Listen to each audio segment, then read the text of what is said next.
if either of these are going to be correct. Now, all 10 of our top players are already out of this tournament, but that does present a glorious opportunity for those further down the ranking. Isn't that right, Ashley Wilmot? It is indeed. The competition has been blown wide open, and I'm joined by the Matchroom Multisport CEO, Emily Fraser. We've had an epic week of action, but nothing really compares to what happened last night in the quarter-finals. We lost our two former UK Open champions in Eklint Kachi and Joshua Filler. Are you surprised by that? A little bit, but I think what a fantastic opportunity it is for these players that have now reached the semi-finals. You know, this is what it's all about, giving these different opportunities to players that are potentially further down the rankings. I mean, we've got 4 different nationalities in the semi-finals of the UK Open. That is fantastic for this sport, and it presents something possibly new. You know, you don't want to sit there and say, oh, that's, you know, it's bad for the tournament if you don't get a repeat winner or they're not so much of a big player. I say, oi, we might have a Lithuanian Open next year or something like that. You know, there's so many different things that can come from these situations, and huge respect to these players because they have grinded for 6 days to come to this final day on Sunday. They deserve to be here. They deserve to get these ranking points. And I just wish them the best of luck. I love how you're always seeing an opportunity in anything, and you are very much the driving force behind 9 Ball. This tournament alone has featured 54 countries. It is a global sport, and you're always coming up with new ideas. What have you got planned? No, there's nothing planned right now, no. Look, we wouldn't be where we are today without the players. Like you said, 54 nationalities that started for the UK Open.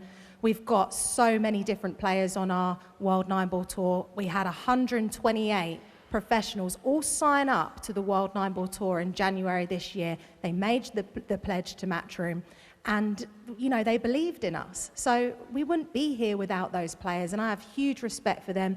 But also, we got a job to do at the end of the day. We have to deliver them a world-class tour with big prize money, different locations. So it's all about just get back to the office, we sit there and we think, what can we bring up now next for the players? And like I said, whoever wins this tournament, you know, could there be a Finland Open? Could there be a Lithuanian Open? You never know. So it's all exciting. And I think we're going to have a great semi-final and final today. It is going to be a brilliant day here at the UK Open. And just quickly, Emily, to put you on the spot, you know, who you backing? Who do you think it's going to be? No, I never back a winner. I'm going to say whatever happens, both semis are going to the hill. The final's going to the hill. So if you all wanted to get home early tonight, it's not happening. This is going to be fast. This is going to be dynamic. It is going all the way. And may the best man win. Great to speak to you. Very diplomatic there. Back to you, Abby. Cannot wait for the drama and tension. Right then, let's get the semi-final underway, shall we? It is Makkonen taking on Fortunski. Get busy with it, got so many flows that I get silly with it. Get busy with it, got so many flows that I get silly with it. Get busy with it, got so many flows that I get silly with it. Get busy with it, got so many flows that I get silly with it. Get busy with it. Get busy with it. Get busy with it. Get busy with it, got so many flows that I get silly with it. Welcome 9 Ball fans all around the world. Here we are, the Telford International Centre. We're getting ready for this one. It's the semi-final of the Bet Victor UK Open. We're ready to go now. We're going to have our first ever final where somebody's going to win their first ever title, and some great players in the mix. A race to 11. Time to find out who will be making it through to the final tonight. Up first, let's welcome from Finland, Petri Makkonen.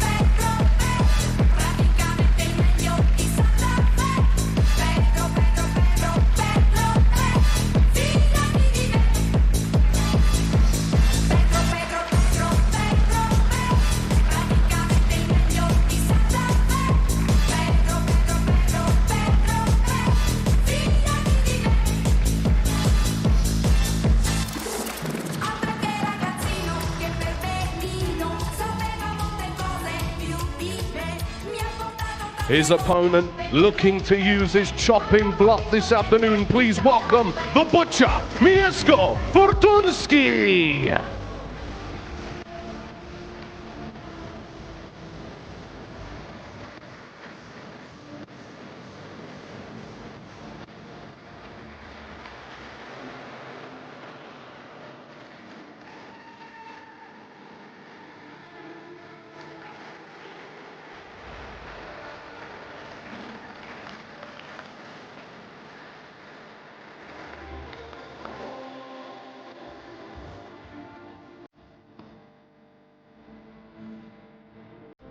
Right then, who is going to be the first player today to book their spot in a first ever major matchroom final? Mieszko Fortunski or Petri Makkonen, a World Cup winner 12 years ago. The Finn came through a thrilling hill-hill encounter to down Albin Ocean in the quarters. So who is going to make the most of this glorious opportunity, I wonder? Let's join JJ and Michael McMullen to find out. Thanks, Abigail. Good afternoon, everyone. Yesterday at the start of commentary, we were talking about the Great British Bake Off. Today, it's more a case of opportunity knocks. So many questions to be answered about all these players today, JJ. But one thing we know for certain is that today is going to be the biggest day so far in someone's pool playing life. Yeah, absolutely. And I wouldn't doubt it's a couple of players, really. I mean, to make just one of these finals or semifinals, that's a huge mark in your career and something you can really lean on. And of course, these are players that are all young and looking to come back many, many times. But yeah, today's a huge day for one of these guys. Great, obviously, to win something for your country, as Petri Makkonen did with Finland in the World Cup 12 years ago. But really, I think, if he's being honest, he'd rather win a big individual title. Yeah, absolutely. Of course, to win for your country and to win an event with a Hall of Famer, Mika Immonen, that's always going to be something special. But to get your first big title, you know, as an individual, that's the number one, especially something like the UK Open. Well, we can speculate all we like. What really matters is how the players are feeling. So let's find out.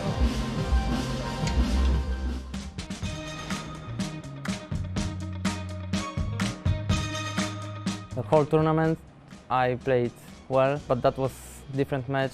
I was under pressure. I made a couple of mistakes, stupid mistakes, but my opponent also made mistakes, so I found the game and I did it. It's one of the most important tournaments for me. There is nice atmosphere. I like this place. I'm feeling good. I hope we'll win this tournament. I feel over the moon. I was sailing. I was playing. Feeling great, playing great, breaking great, and then the whole thing turned around. He broke and ran until 8-7. I was nervous, but it was a good kind of nervous. So, and the last run out, I mean, yeah, it just came from it's just instant. Played good match overall, and very, very happy to came through after the thriller. There has always been the fact that they keep think me as a Mika Immonen sidekick from the World Cup of Pool and stuff, and I never won anything big in the single stages.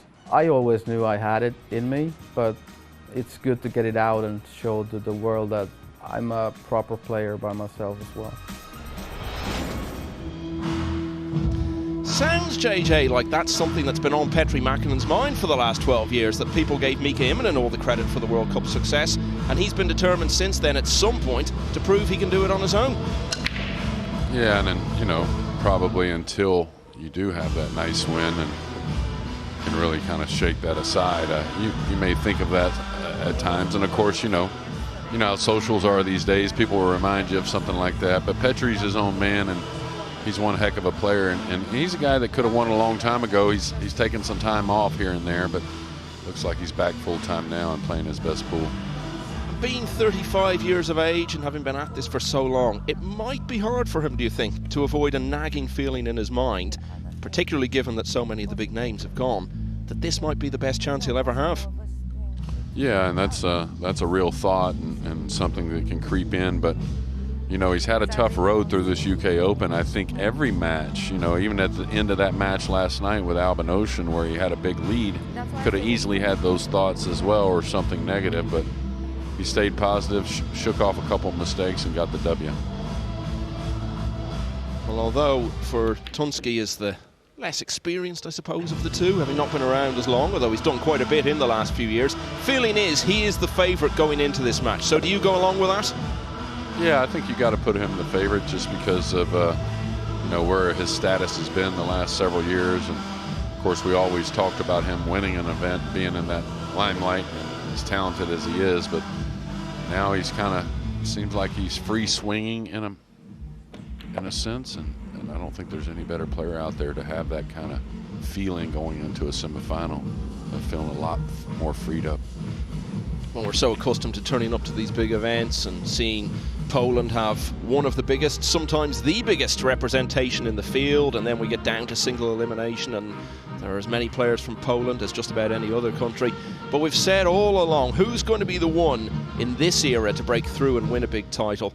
Karol Skwarski did win the World Masters, but that was in a very different era, over a decade ago now. Viktor Zielinski was the name on everyone's lips when we talked about the player who would make the breakthrough and win one of these modern era matchroom titles, but it hasn't happened for him. Mieszko Fortunski has the opportunity to win that race today.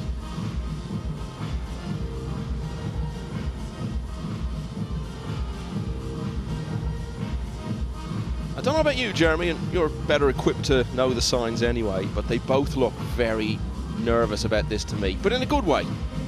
Yeah, like Petri said in his interview, you know, there's good nerves, there's prepared nerves is what I call them, which will make you do great things, and then maybe not so much unprepared nerves, which will make you maybe miss any ball. But you could see both chests kind of pumping for both players, but they'll settle in and get back to just doing what they do.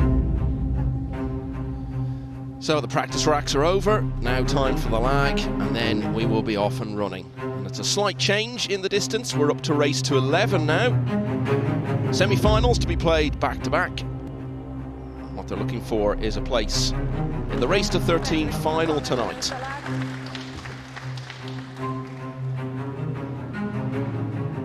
So we all know the deal now for these Sundays at these major events. 3 matches, all one after the other, and somebody will be left holding the UK Open trophy tonight. Settle back and enjoy it. Petri Makkonen will start it all off.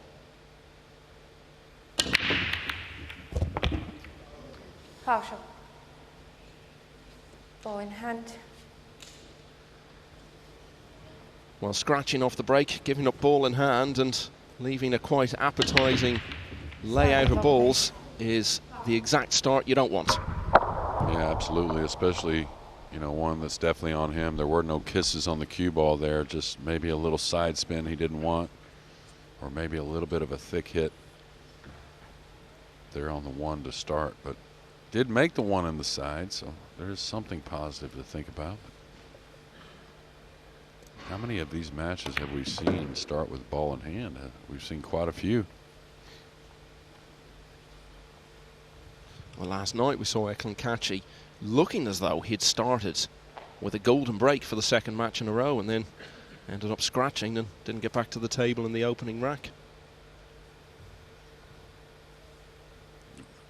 Yeah, I think it was 3 matches ago for Fortunski. I really saw a change to where he really started to swing the cue and not really steer it so much. It's got to go a bit. This is going to be short of his mark, so most likely we'll see Petri back at the table. But to me, he's always had one of the biggest upsides in the game. Super talented, just very athletic at the table, and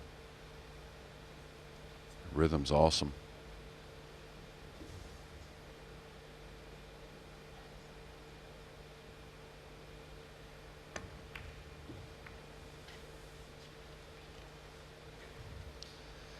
So Petri Makkonen, the oldest of our 4 semi-finalists, he'll be 36 this coming Tuesday.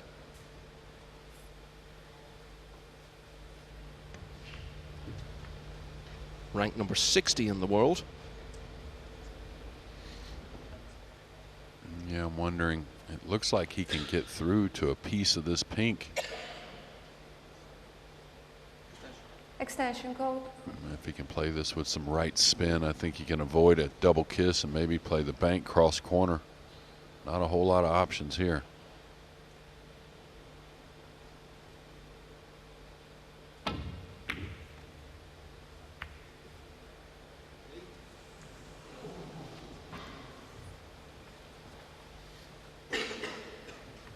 Oohs and ahs because the 9 was getting a little close to the side pocket but never really looked likely to drop.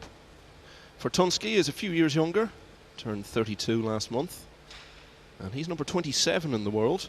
He has actually been a good bit higher. He's dropped more than 10 places since the start of last year.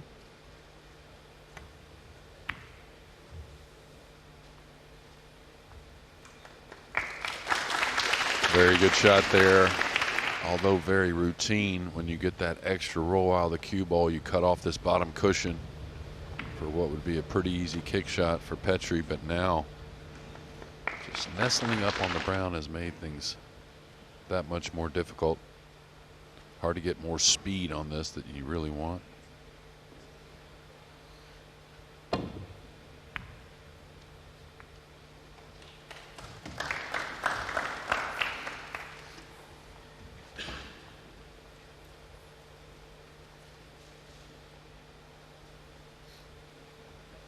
Interesting if the 5-9 is really lined up for that lower corner, a lot of pressure on this pink, but the 5-9 doesn't play. You have a little more leeway here on a tough situation for Fortunski.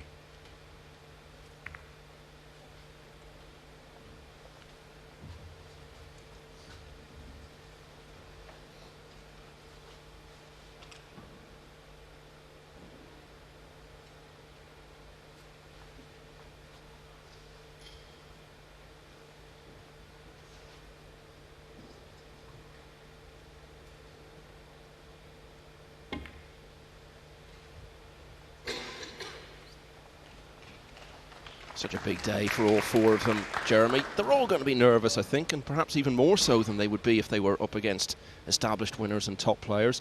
Is that what's going to be the decisive factor today in terms of who wins this? Whoever copes with all that the best?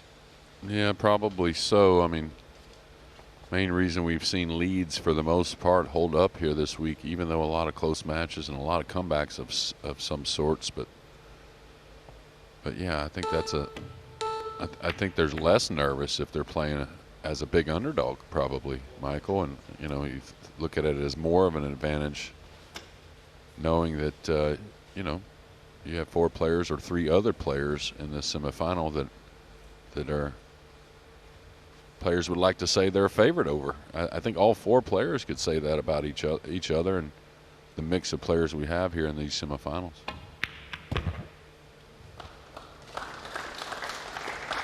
I was out on the arena floor last night watching Robbie Capito in the last rack against Joshua Filler, and the heavy breathing, and you could see his head was spinning. They're the moments you want to put yourself in, and when you manage to get through it all and win anyway, it's a wonderful feeling.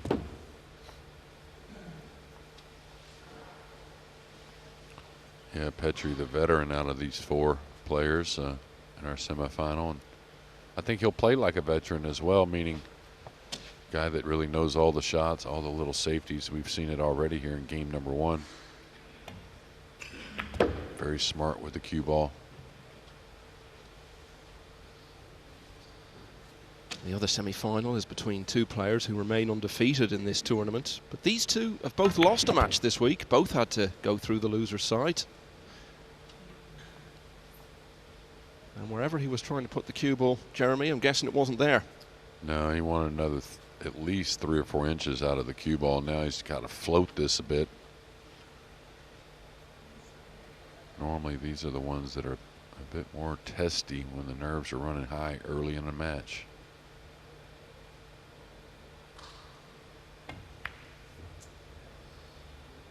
Yeah, you do not want to be leaving yourself a shot like that in an opening rack, which has clearly been dripping with tension.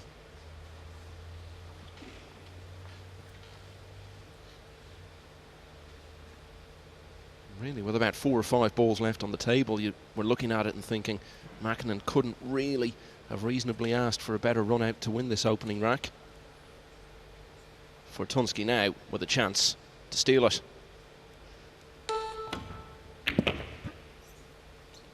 That's got to go a bit.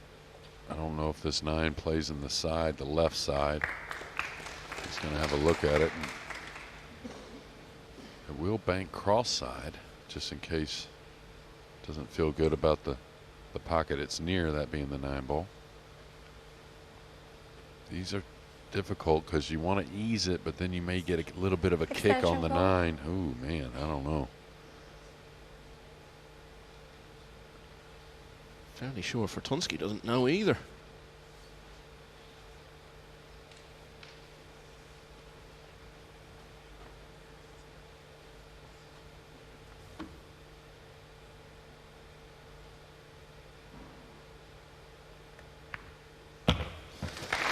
Well, the shot was there, and he's achieved it, so Petri Makkonen will be sick after that. And really, if the drama and eventfulness of that opening rack set the tone for the day ahead, we are in for a treat here in Telford today. Fortunski, as I said, was beaten earlier on. It was in winners' qualification against the 3-time US Mosconi Cup player, Oscar Dominguez. So then had to beat last year's World Championship runner-up Mohamed Soufi in losers' qualification to make single elimination. And he had a tough run after that. The very experienced Japanese player, Naoki Oi, in the last 64. An impressive win over James Aranis then to make it through to the last 16, where he beat the reigning US Open champion Ko Ping Chung by 10 racks to 4. And that took him through to face one of the big stories of this week, one of the breakout successes of this UK Open, Tobias Bolgers in Germany. Second rack, Mieszko But he beat him at 10-4 as well. By 1 rack to 0. And he has an early upper hand in this semi-final.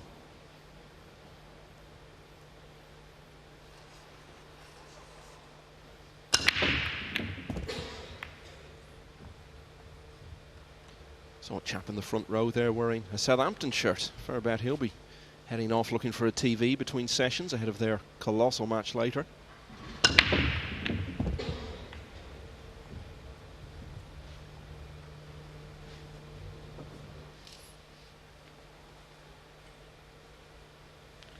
Yeah, not much on the 2 offensively here, but kind of wonder, can he come across and get behind the brown 7? Does he take a little more chance coming up behind the 3 and the 8 up the table?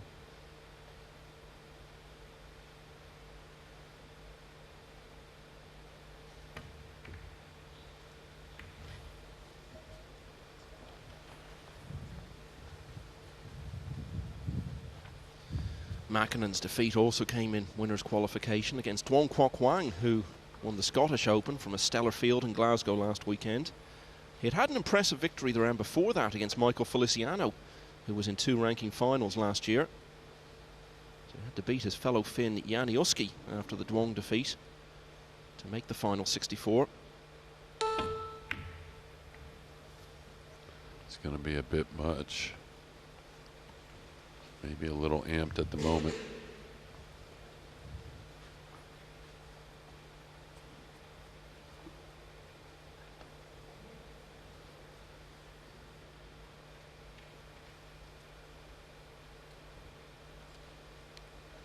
Not a whole lot here, I'll tell you. Extension Lots of call. obstacles to try and clip off the 2 and run the cue ball. May want to keep it really as simple as possible here. The 3-8 still a little jumbled up the table, that being the red 3 and black 8. May come across this 2 ball and just try and slide the cue ball behind the purple. Really trying to contain the blue 2 on the side rail.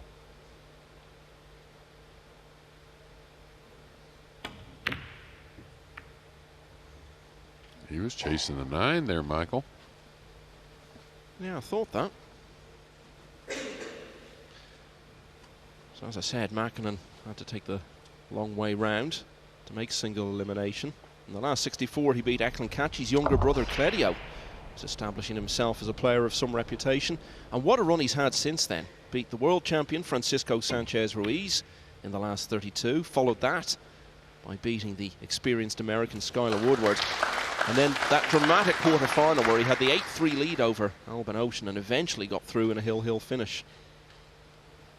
So fair to say Makkonen has had the more eventful route to this last day of the UK Open.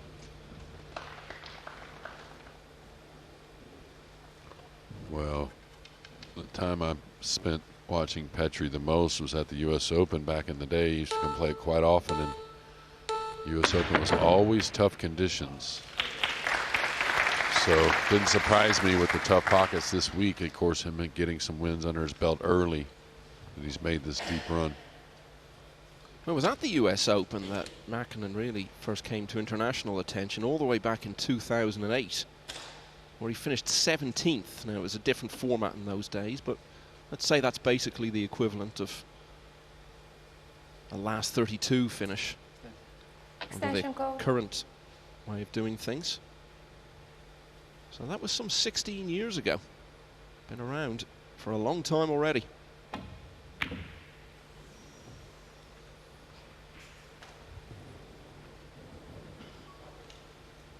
We always use the cliche in Q Sports, Jeremy, don't we? You're never really settled in a match till you've got your first one on the board. And you can see the signs of it in Makkonen's body language. Yeah, really didn't see much wrong. Maybe just, excuse me, kind of took it for granted.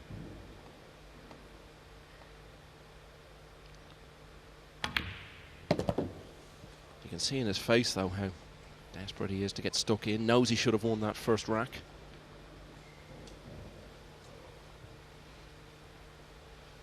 Yeah, and those will mount. We've seen leads. You know, people get caught with big leads, but for the most part, they have held up. Especially, you know, that's makes more sense on the tougher equipment, but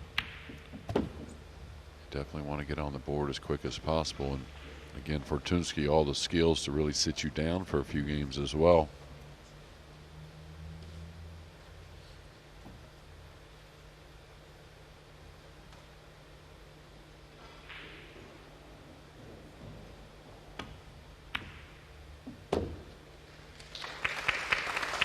Kind of shot that makes you feel good early in a match.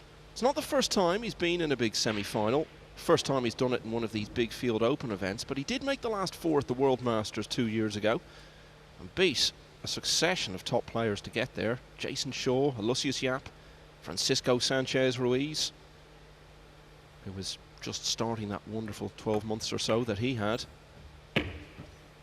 And he was only 2 racks away from a place in the final. I think he would have gone into that semi-final in most people's minds against Lo Ho Sum as the favourite to win it. He was beaten 7-5.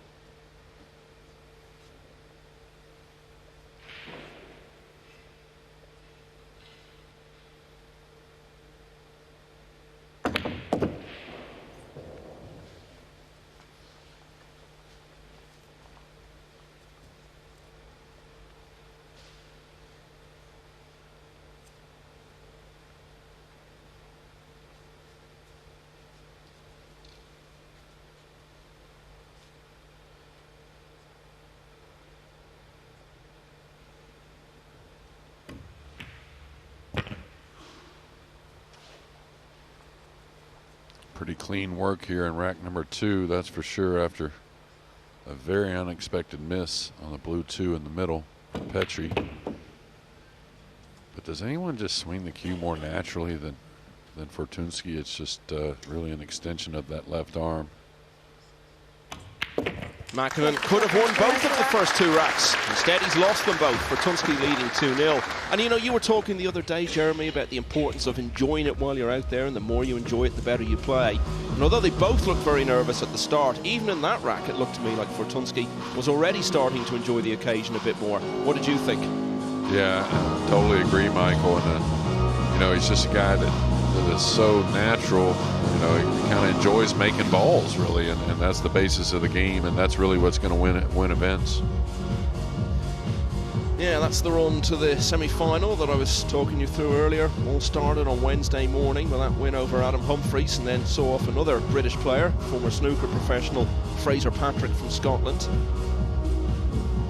Did lose to Dominguez, but as we saw earlier in the week, Dominguez seems to be in very good form right now, and he's had a couple of good results in smaller ranking events, getting to some finals recently.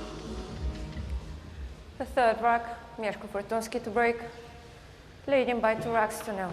And a tough run since then,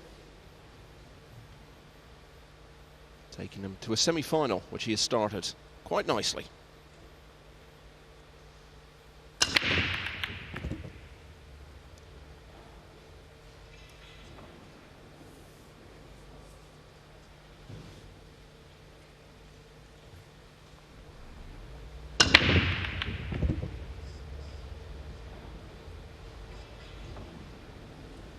Yeah, push-out situation coming if you're new to 9-ball after the break, and only after the break. The breaker or the incoming player, the breaker on a made ball or the incoming player on a dry break has the option to declare push-out and roll the cue ball anywhere they want, with the incoming player have the option to take the shot or pass it back.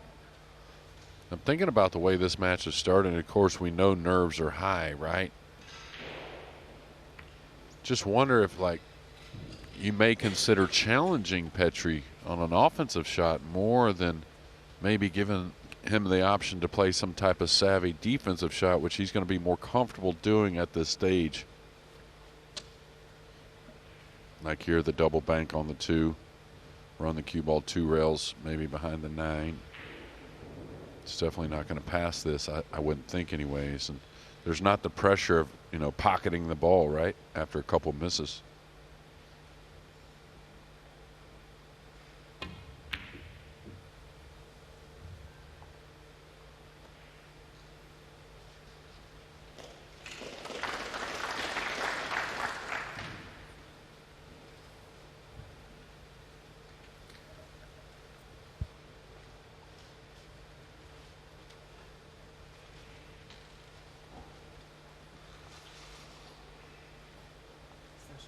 Extension code.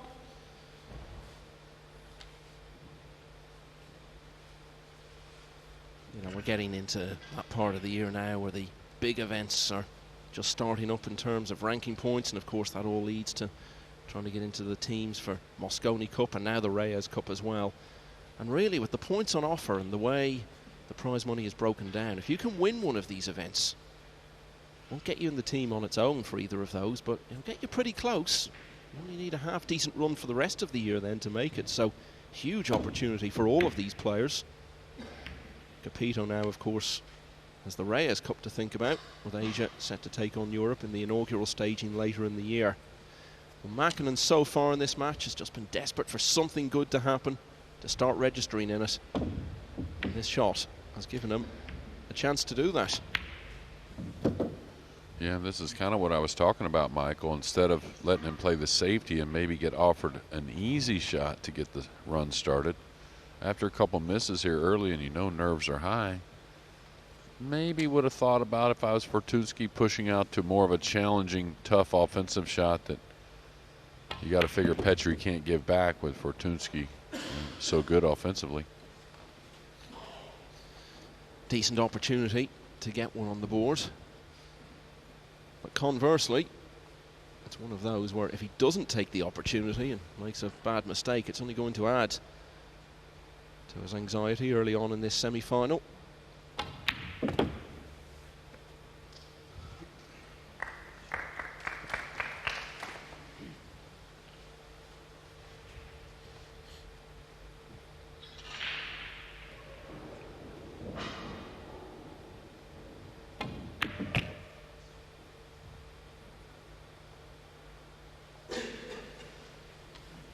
End up a little short of his mark here and a bit shorter than we think. The camera's fooling us. There's way more angle on the green 6, so with the 8 pinned up top, very important getting on the brown 7 properly.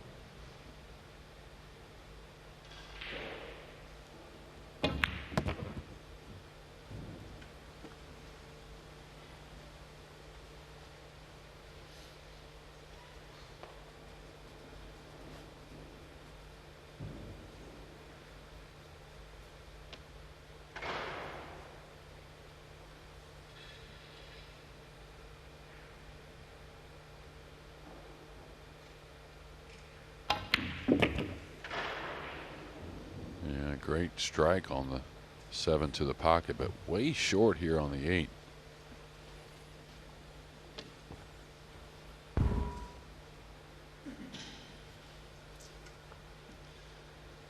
Is it going to be another rack that ends up getting away from him? Extension code. Interesting, he calls the extension here.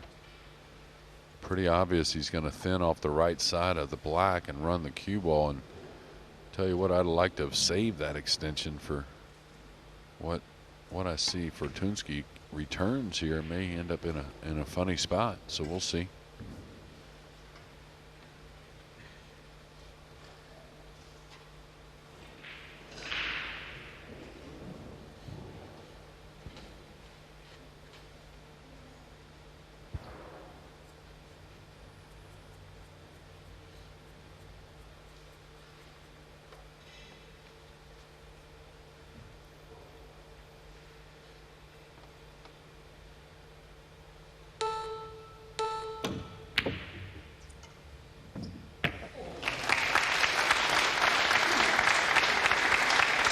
And however bad Petri Makkonen might have been feeling about how this match has started, he'll be feeling a whole lot worse after the way this one has turned out.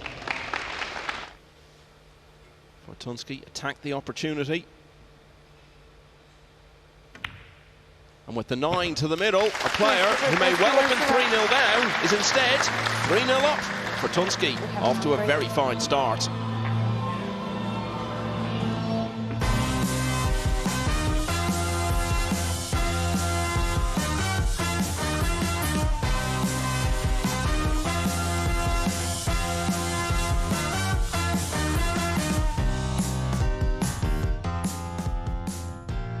If you want to make it, then you can take it, but you better get in the zone.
If you want to make it, then you can take it, but you better get in the zone. It's a day of opportunity for our 4 surprise semi-finalists, and Petri Makkonen has had plenty of opportunities in these first 3 racks. Might have won all of them. As it is, he's passed up his chances. Perhaps the best of which was in the rack we've just seen, number 3. And that rueful head shake has become a familiar sight for the Finn in the early stages. Credit to Mieszko Fortunski for the way he's picked up on it all. Lovely shot on the 8, leaving himself the 9 to the middle. Race to 11, and Fortunski has already got 3 of them on the board before his opponent has registered.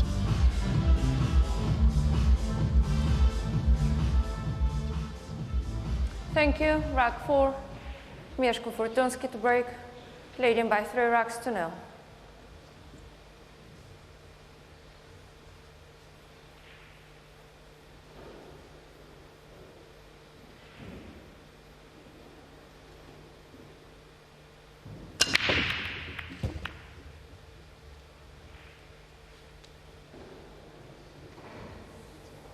Whatever about this match so far, Jeremy, what would you say in general over the last few years, having seen so much of him, about Fortunski's breaking technique?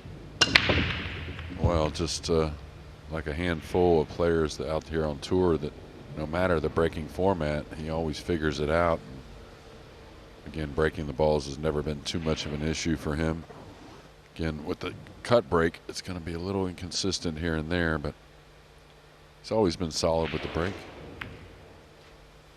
I think this is the shots after the break and some of the push outs. That's where he's really improved.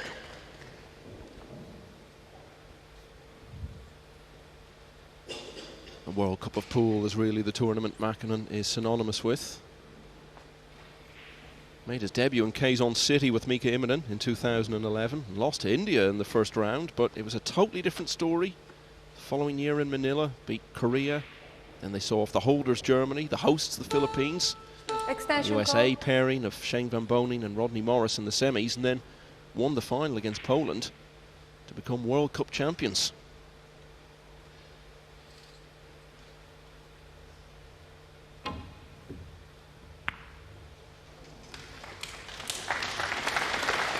Great hit there on the blue 2. I don't know if the 2-9 is any kind of lined up towards that left corner pocket. Fortunski will inspect that for sure. Great effort here on the kick shot, though.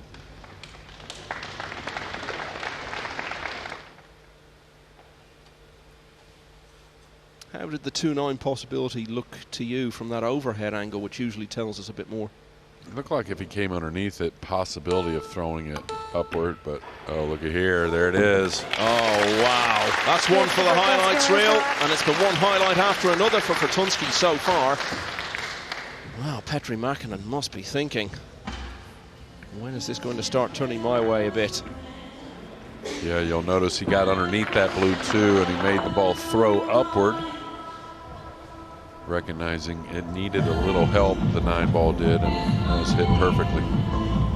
As always on these big days in the 9-ball pool calendar, we know that new people come to the game, and you might be a bit confused as to why the rack has ended with that shot. So the simple guide is, so long as you hit the lowest numbered ball remaining on the table first, any pot is legal and it keeps you at the table.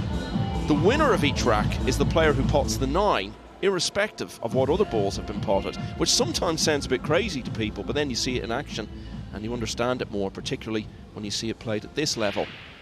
So the lowest numbered ball left on the table there was the blue 2. He hit that first, that made the shot legal. The 9 went in, it's a legal pot, and it wins him the rack. And that is why it is already 4-0 to the pole. Yeah, this week, of course, always like Petri's games, so any player that I've always fancied like that, I keep track of, especially when they're making a run. And from what I remember on the score lines, maybe a little worry here, because Mieszko Fortunski to break, leading by 4 racks to 0. it seemed like, from what I recall, Petri really had leads in all those matches that he won, all those big ones.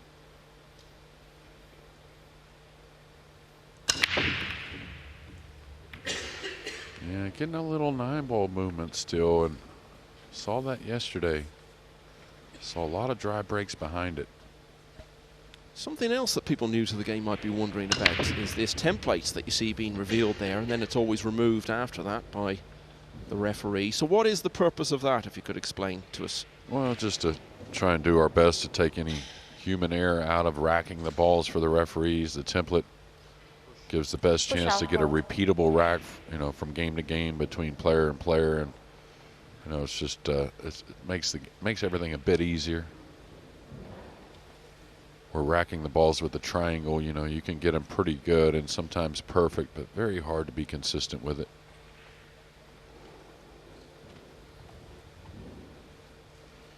Mieszko Fortunski has been around for some time. He won a big event in Italy as long ago as 2016, beating the legendary Ralph Souquet in the final.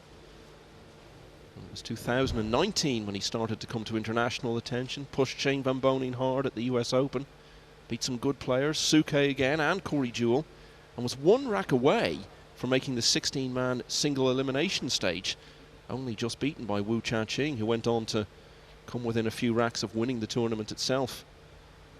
They also reached the equivalent stage of the World Championship that year, so basically it's 5 years or so now since Fortunski marked himself out as someone who could win matches on a regular basis in tournaments of this level. Yeah, he's kicking behind this, trying to put the one below the pink. Caught it a little thin, still pretty good overall.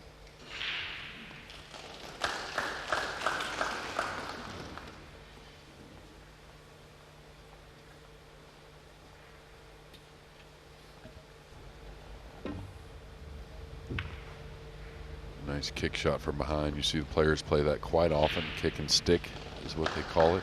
And he's got an edge on the one here, I think. Extension code. Thing is, you don't want to gamble too much on an edge. Sometimes you can whiff the whole ball, maybe surrender ball in hand. It's got quite a bit of it, though. Still, when you're nervous, that can be one of those shots that are not very appetizing. So you may see the two-rail kick here from Fortunski.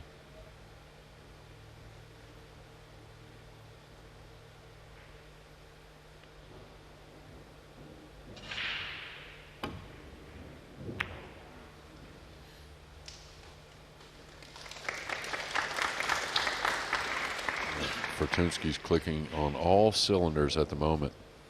Michael, good stuff from him so far. Yeah, when you've got the psychological upper hand early in a big match like this, key factor in determining whether or not you win is how long you can hold on to that. Keep Makkonen feeling like this. Keep Makkonen feeling anxious about trying to get his first on the board. Yeah, you just don't want to surrender anything easy. You know, it's hard to say that, or it's hard to do that, easier said than done, but, you know, at all costs, as much as you have in your hands and how much you can control, when you find your opponent in a big moment struggling, to start anyways.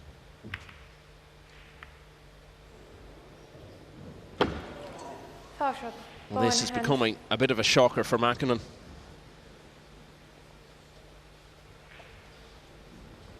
Start the clock, please. Yeah, it wasn't his best hit on the one ball. You could see it was at a pretty light strike on the cue ball, so try to catch the one a bit more full.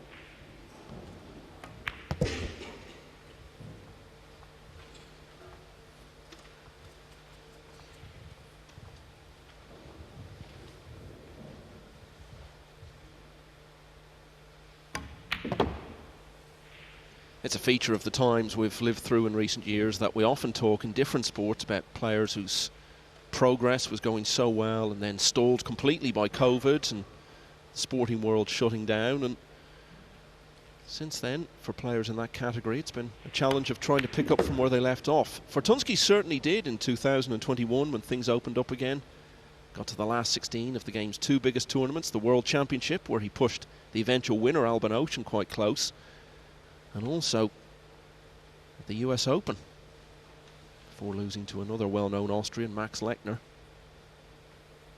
And as I said, semi-finalist at the World Masters the following year, lost to Low Ho Sum, but beat him later that summer at the European Open and went on to the quarterfinals, one rack away from getting to the semis again, before losing to Jose Alberto Delgado.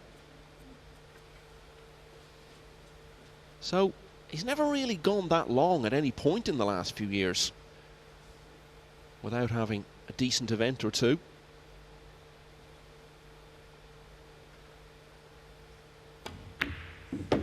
Well, one sport that we always talk about, very similar to pool, is golf. And, you know, I consider Fortunski one of the best ball strikers, if you will, in the game. And I don't think any coincidence what you just said about not going too long when you're a great ball striker, right? You're just going to have good days just because of how well you do things, but also the tighter pockets. I really think has a big, or no coincidence, let's say, of Fortunski doing so well this week with some confidence brewing, of course, but also just how well he hits the cue ball.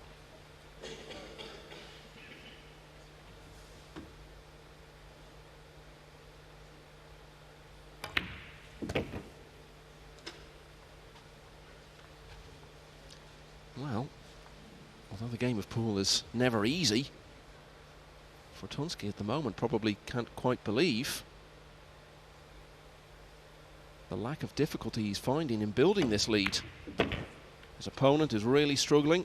Fortunski himself, after a nervy opening rack, has gone on and settled into the match very well. And already he's almost halfway to victory. Mieszko Fortunski leads 5-0. Just explain to us, Jeremy, what you mean by that when you describe him as a really good ball striker.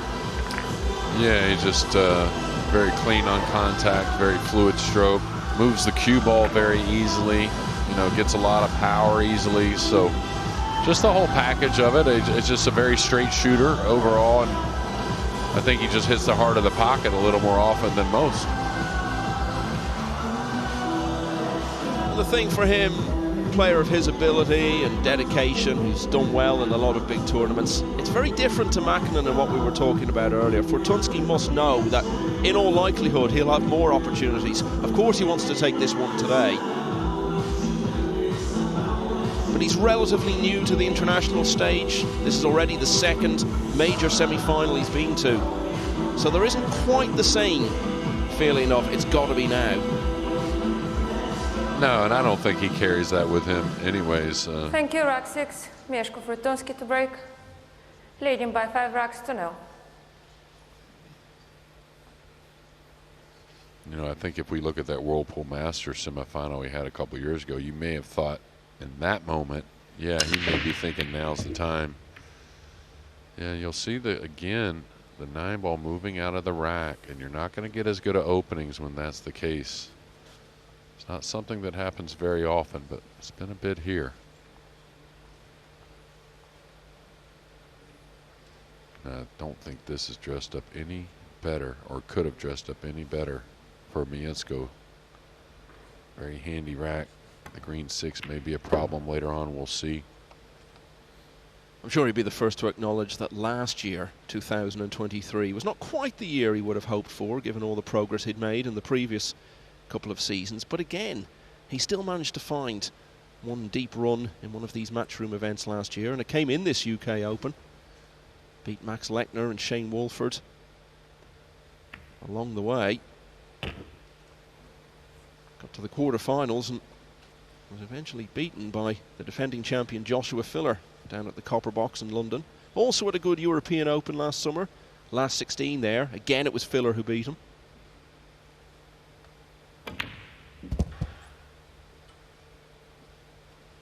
Okay, it looks like the 6 does slide by the 9, but you want to be somewhat close to it, and you'd like to have not a crazy amount of angle, but definitely some. That way you can play the green 6 at a little lighter speed coming across for the brown 7, so you'll want to come across some piece here off the 5. Doesn't want to get flat though. Pocket becomes a little smaller if you have to add a bunch of speed trying to move the cue ball.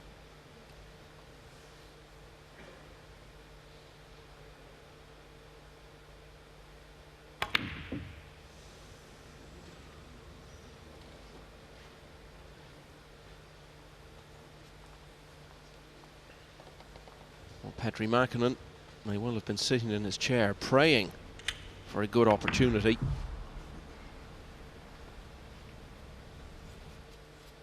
Couldn't reasonably have hoped for a better one than this. Got to take it.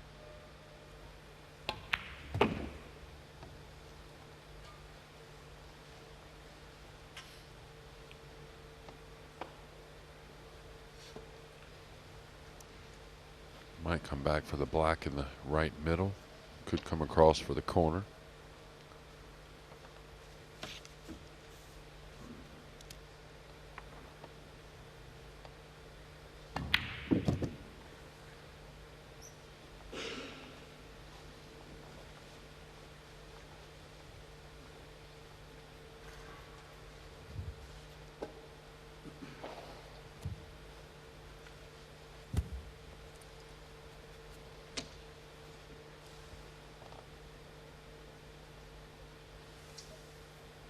Extension code. This ball got a hair funny, a little too much angle to draw past the side easily. So he may have to lay up a little past the side and take a bit more of a shot on the 9.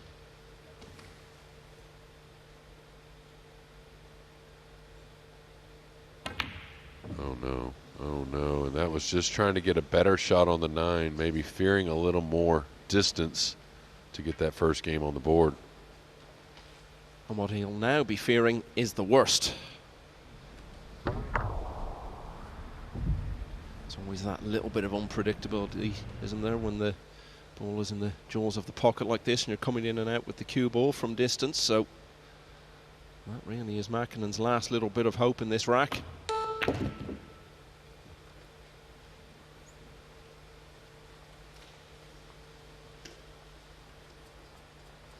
That's pretty good, but it's still a tester, JJ.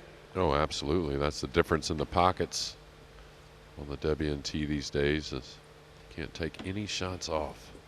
There are no hangers.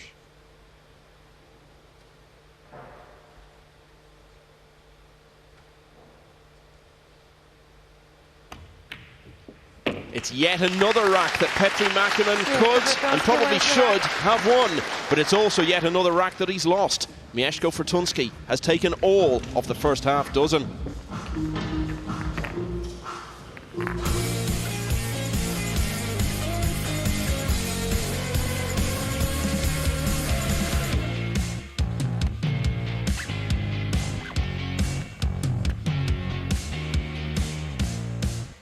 If you want to make it, then you can take it, but you better get in the zone.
If you want to make it, then you can take it, but you better get in the zone.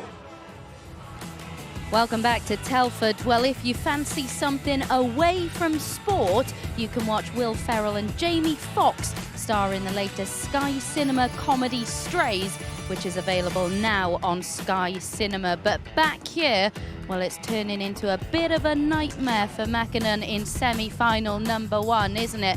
He's had chances aplenty in the opening few racks, but in no time at all has found himself still searching for his first rack of this match. To find out whether he can finally get one on the board in this one, let's return to JJ and MM to guide you through. Yeah, the only thing going astray here is one chance after another for Petri Makkonen, longing for the door to be open to him. 7, Mieszko Fortunski to break, leading by 6 racks to 0. And it certainly was in rack 6. But once he'd left the 8 in the jaws of the pocket, there was still work to do for Fortunski. He had a testing 9, but a lot of pressure taken off by the scoreboard and the knowledge of how his opponent is struggling. So now it's 6-0.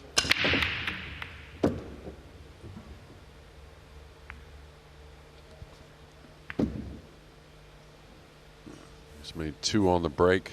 Of course, not the one in the side, but so he snookered on the 1, Michael. But tell you what, I mean, even though snookered, which players hate, the push out, you're always an underdog a little bit, or let's say you're behind if you have to push out at this level. But the way things have gone in that 6-0 lead, and Petri making what seems like a mistake almost every game, you have a lot more freedom on the push out, I think. And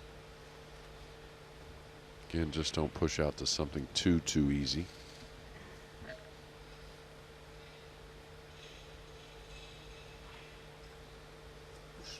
Push out code.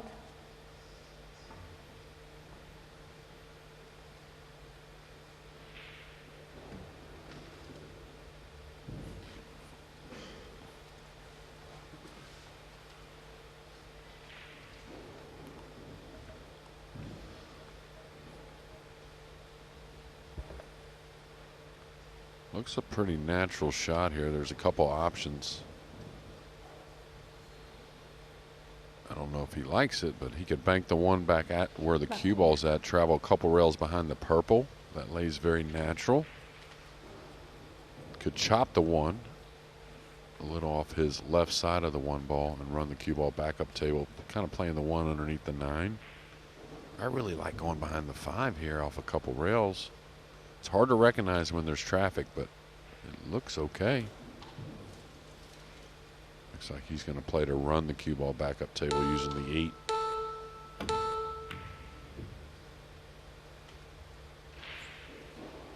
How's the 1 gotten behind the 7? What a nice shot.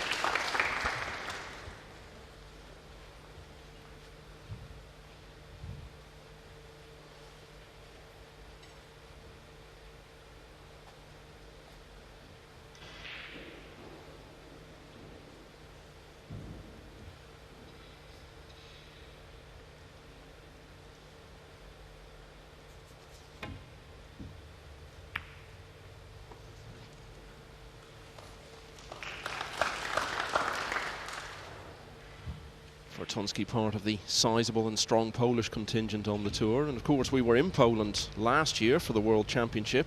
Fortunski would have been seen as one of the players most likely to deliver a good week for the home contingent, but he actually ended up not winning a match. Lost his opener to Emil Andre Gangflow, went to the loser side and lost his first match there to Lars Kuckherm of Germany.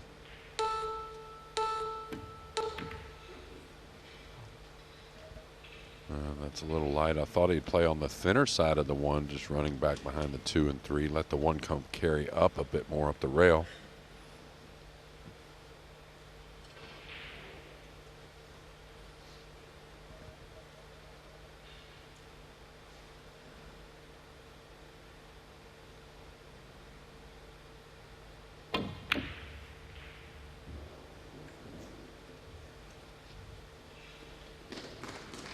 Attacking there on the bank, maybe did have a little thought of a 2-way, a backdoor safety, just in case he missed the 1.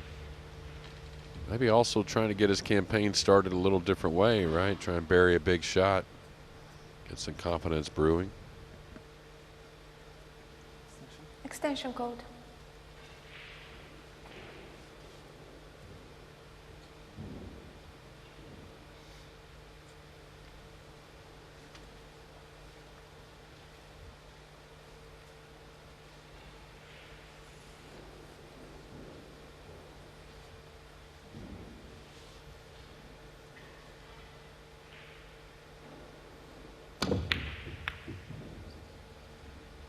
Cue ball. It's going to hold up.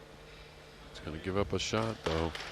Two ball did get covered up a little bit, and this is certainly a little bit of a tester with the cue ball near the rail. But definitely something for Petri to get started again. He's gotten started several times. Just really hasn't finished off the rack. Well, that's it. Sometimes when we see a player in a situation like this, it's a case of every chance he gets is a difficult one. He just wants something easy. But in this case, he's actually had relatively easy opportunities to go at and still hasn't converted them. Yeah, it's really been the easy stuff that got away from him. Early in the racks, some of those racks he had a chance. He made some nice shots to get out, but just didn't seal the deal.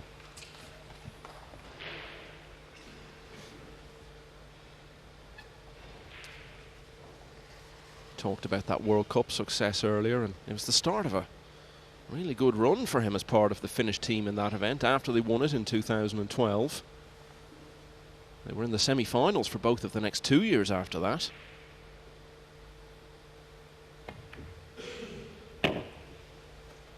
He's had his own moments individually along the way. Won his first big tournament in Germany almost a decade ago now, and has been to the last 16 of the World Championship. In fact, along the way in that run, he beat Fedor Gorst, who won it the following year.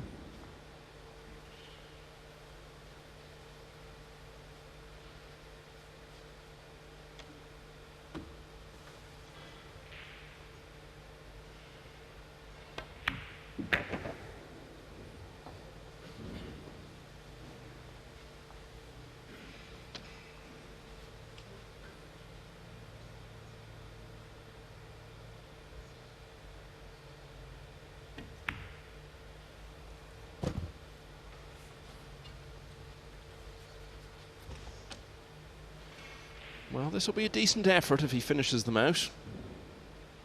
You'd have to say this was a more challenging opportunity than some of those he's passed up to win previous racks.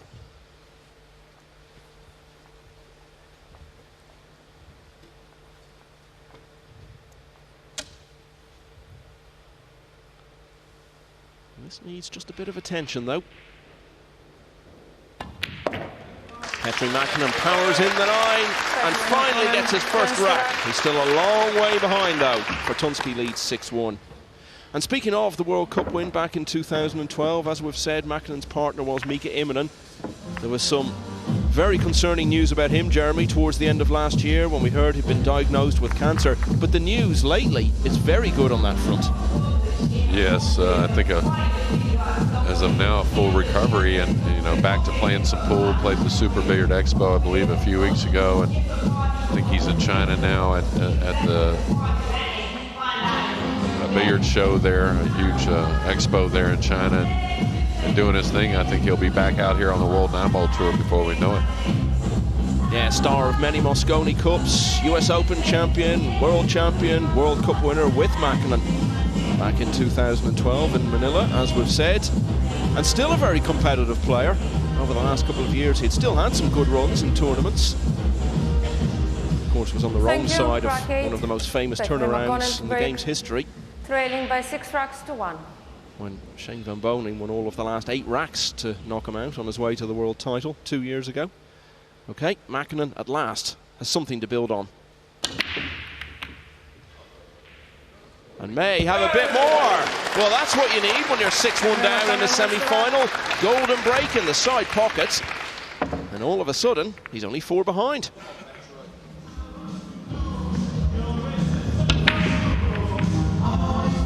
Well, he got kicked by the cue ball, and then it seemed to take a little nudge off the brown 7 as well. Yeah, he'll take that as, again, he made a nice clearance in the last, got the job done to get on the board. Now a little bonus to get game number 2, though. He's got to maintain Can't rely on the 9 on the break. Probably a little concerning. He missed the 1, but got to feel better about himself. And there is the run I was talking about earlier on. Just that one defeat to Duan Kwok Wang. It's double elimination until we get down to the final 64, which means if you lose a match, you can still get through to single elimination. The earlier you go out, the more matches you have to win. But look at those last 3 opponents. Sanchez, Petri Makkonen Ruiz, to break. Woodward, Ocean. Trailing by 6 racks to 2. Got to remember how well he played to win those matches.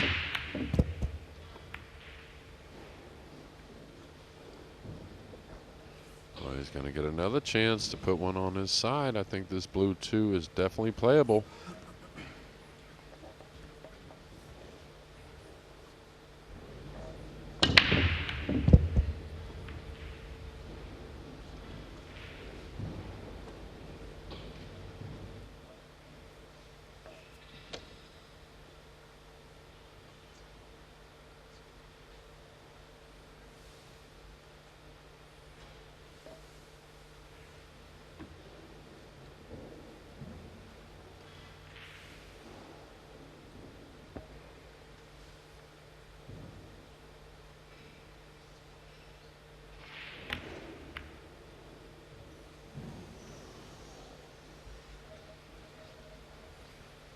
Yeah, I understood what he was thinking.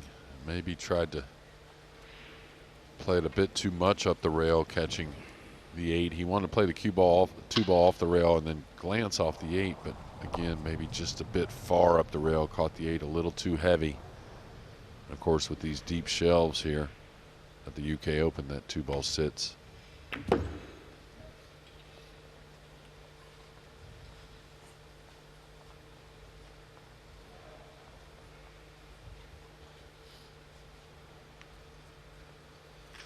Obviously, the first thing Makkonen had to do from 6-0 down was get some of the initiative back. But from such an enormous deficit, he really had to keep it for a bit longer than that. Fortunski with a chance to reassert himself.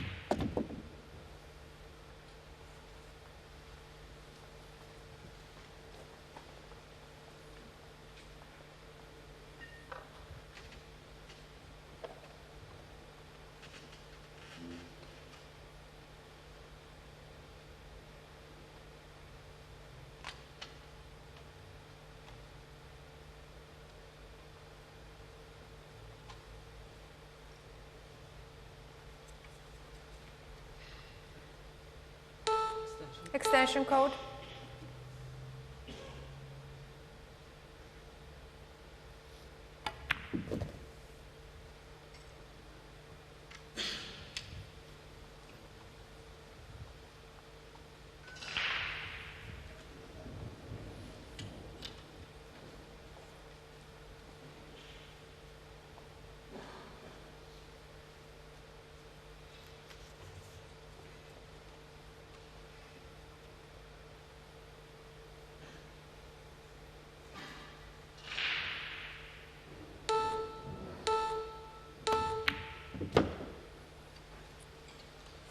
Well, doesn't look as though losing the last 2 racks has knocked him out of his stride in any way whatsoever. No, just another one of those players that, with all the talent, once he makes a few of those comfortable swings, he's going to recognize that he's going to stick to it. I think it was against Sufi, if I remember correctly, there where he really was struggling a little bit with the stroke, and just a couple shots, he kind of let it loose a little bit, and it's been very good ever since.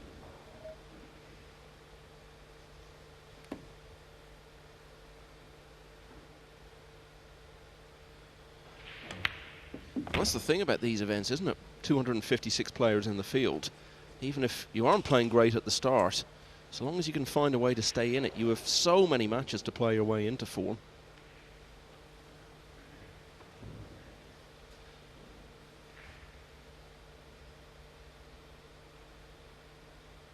And everything about this semi-final so far suggests Fortunski is in fine form.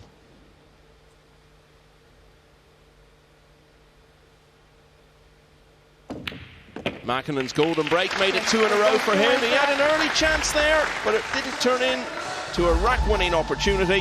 Mieszko Fortunski has taken those nicely and is well clear in this semi-final. He leads 7-2.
If you want to make it, then you can take it, but you better get in the zone. Petri Makkonen lost all of the first half dozen racks of this UK Open semi-final. He did get a couple back, helped by a golden break along the way.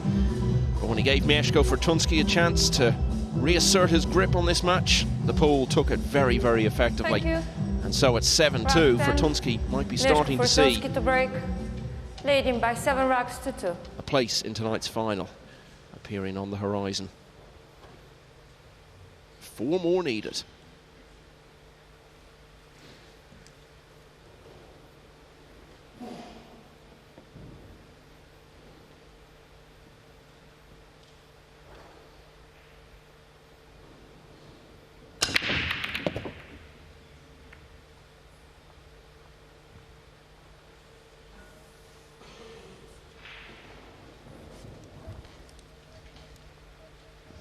Still, the one ball on the side has been pretty stingy in this match. A little movement on the 9. Did get one down. Doesn't have anything offensive on the 1, but looks like a pretty easy safety to start. Probably knocking the 1 up table and just kind of dragging the cue ball behind the purple.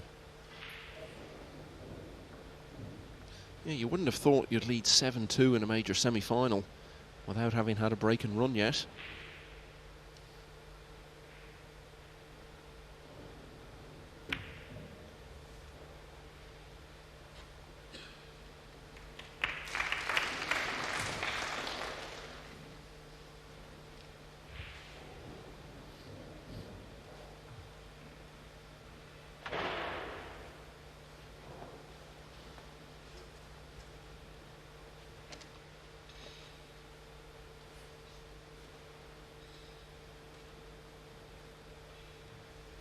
Should be a 2-rail escape here from Petri.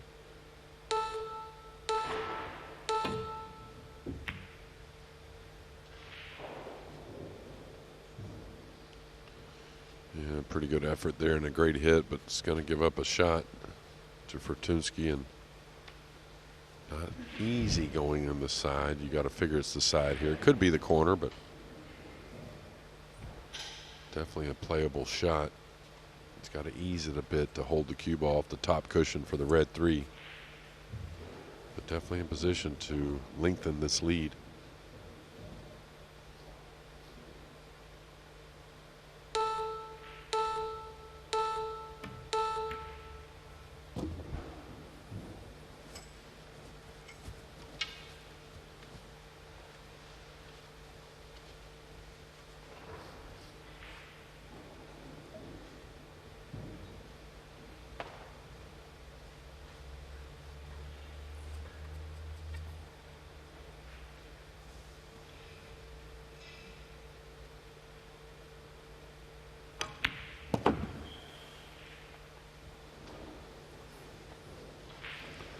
May have snookered himself here. Yeah, it was one of those where the moment he struck the cue ball, you could tell from the noise he made and his general body language that he knew it hadn't gone well. Yeah, kind of shocking, really, that he would even threaten that snooker. I mean, the pink very playable from 6 or 8 inches away from the 9, plus the 5 doesn't play by the 7, so he needed an angle, I think, to try and manufacture position on the purple 5 after this pink 4, but that's all for naught now.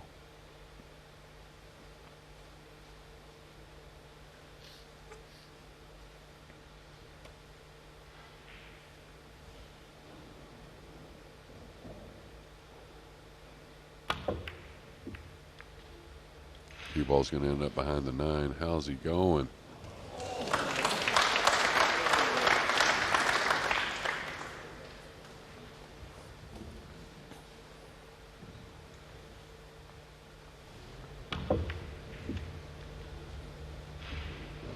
Little shake of the head at having left the table so suddenly. He'll be pleased with what he's left behind him.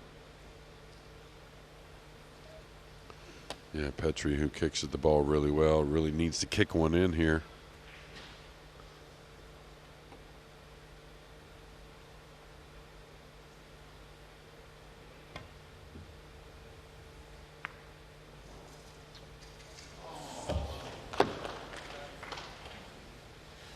And having failed to do so, he's instead left it over the pocket. Fortunski, in the long run, has ultimately got away with that huge positional error he made just a few moments ago.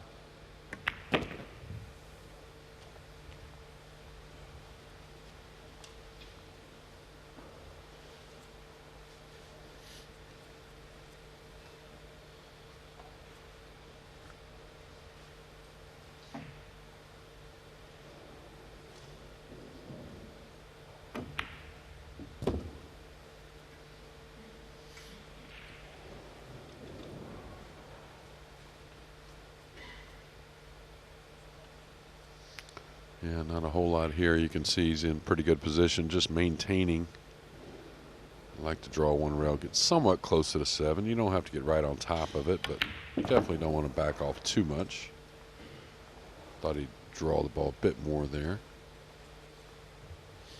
But if you're in Fortunski's camp, you got to like what you've seen. It's very, very limited mistakes, and I think he's only missed 1 ball in this match so far.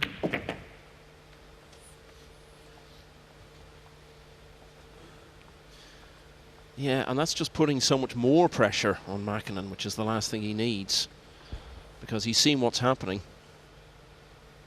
Very high percentage of the mistakes he's making, the opportunities he's leaving, are being pounced on to the full by Fortunski.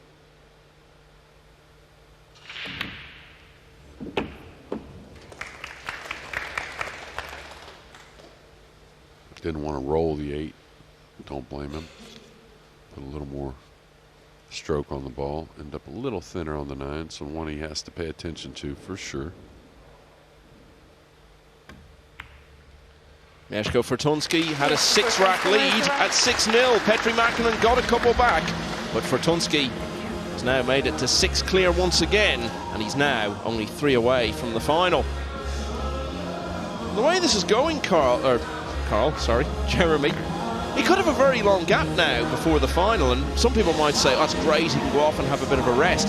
But the way the pool players think and operate, and they're so used to match after match, he'd probably rather not have as long a gap as that. What do you think? Yeah, possibly, but, you know, he's, like I said, he's played really solid in this match. I mean, probably wants to work on the break a little bit if he does get through. Of course, we can't overlook it's still only 8-2 going to 11, so he needs 3 more games. But yeah, I think either way, I think he's enough a professional. He can handle with the break, without the break, should be okay. Yeah, so it seems at the moment as though he will be able to sit back and rest, and as you say, maybe work on the break a bit, while Pius Labutis and Robert Capito. Whenever you're ready to break.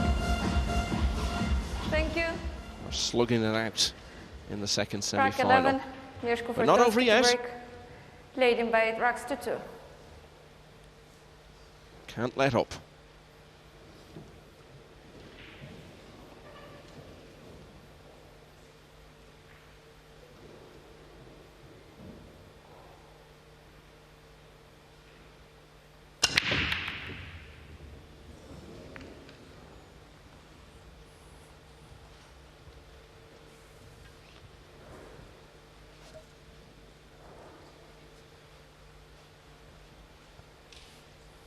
So from 8 breaks, that's only the second one where he's come up dry.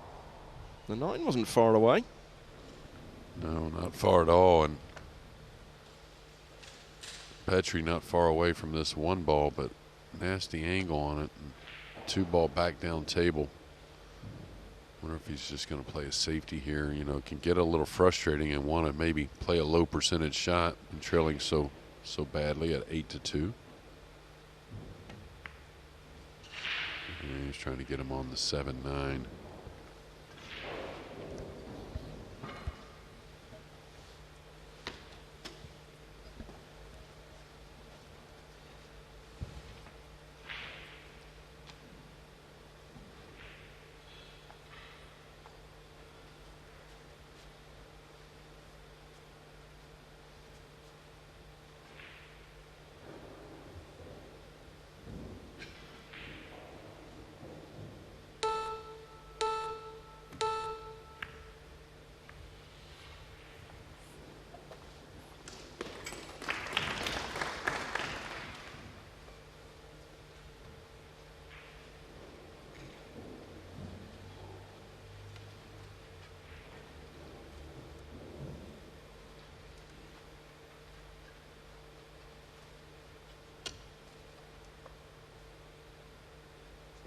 Extension code.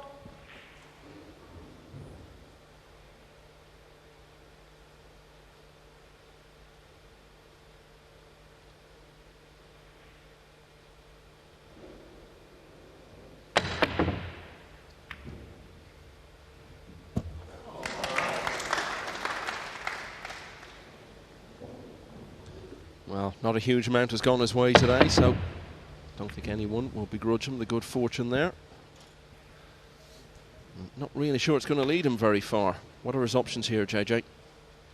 Yeah, just a safety coming here. A little awkward queuing with the 7-9. I guess he's putting him behind the pink here. No, he's running the cue ball. Doesn't want to hit the 5. He's going to coast by the 5 and get a decent snooker. Fortunski probably jumps this ball.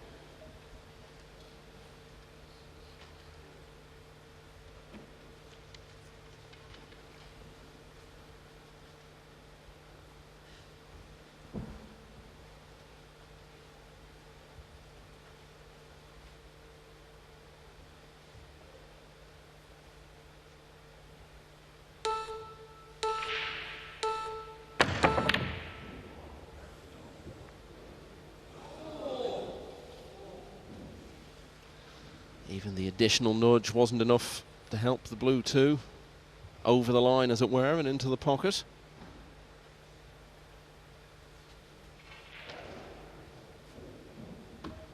Yeah, pretty good effort there with the shot clock going down. You can hear the beeps. Uh-oh, watch out. Cue ball.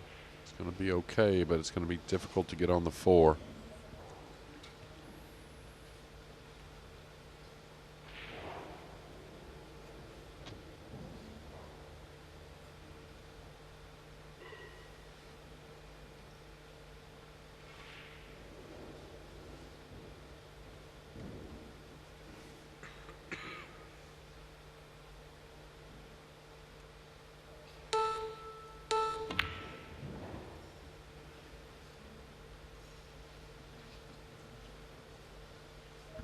And that wasn't a miss. Decided to try and play a safety behind the 7 and 9. Did not get the snooker. So now Fortunski probably goes offensive here.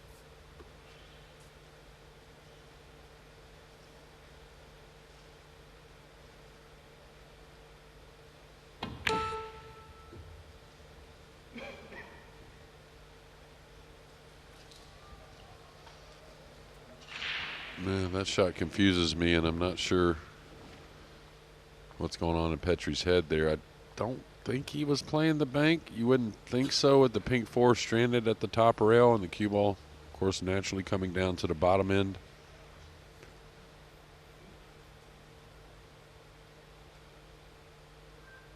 Going behind the green 6 here.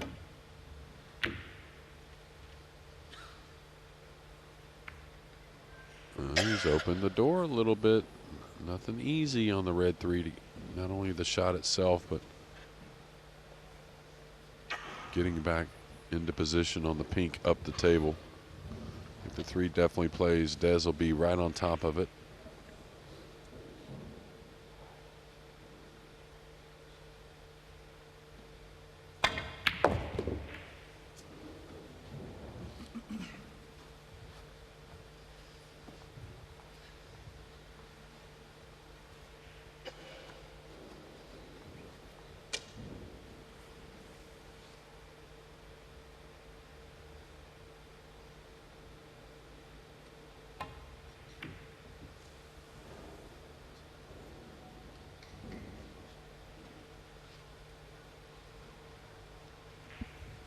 And the head shake tells you he's left it.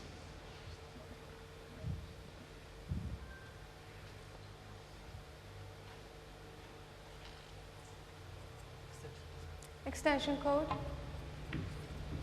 Yeah, nice effort there, but the cue ball catching that 3rd cushion, bouncing just enough to get the gap between the purple 5 and the 7.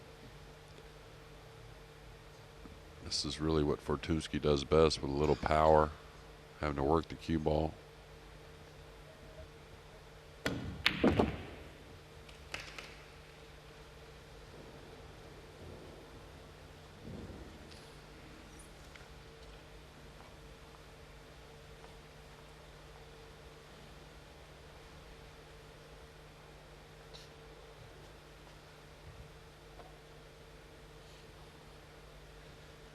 Can he get enough of it? And the way he was shaking his head, definitely not to make it in the lower left, I don't think anyways. Maybe he can get enough to play a safety behind the 9. That's what I would guess. Uh-oh. Oh, but that brought the danger of the scratch. Okay, so yet another chance for Petri Makkonen. Start the clock, please. His conversion rate has been disappointingly low all day.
So this shot offering the last little bit of hope to Fortunski in this rack.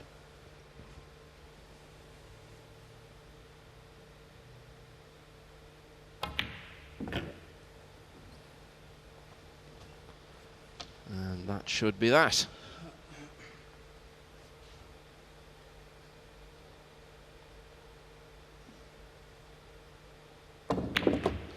Well, that's 3 of the last 5 now for Petri Makkonen, but it's still a very long road back from here. Mieszko Fortunski leads by 8 racks to 3.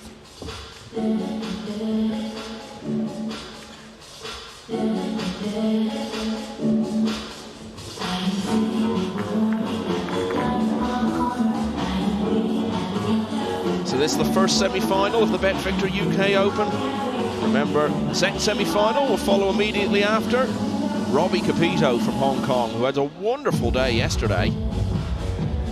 In successive matches, he beat Federer Gorst and Joshua Filler, both in close finishes. Similar matches, really. He had a big lead in both and then got pegged back, but got the job done in the end. So Capito in a major semi-final for the first time, and he'll be playing Pius Labutus, who was at this stage in the Spanish Open last year. In fact, he was 1 rack away from the final before losing out to the Dutchman Mark Bijsterbosch, Track 12. who in turn Petri Makkonen to break. was 1 rack away from winning that final later the same day against Dang Junhui before losing the last 3 racks. Okay, so Makkonen back to 8-3 down.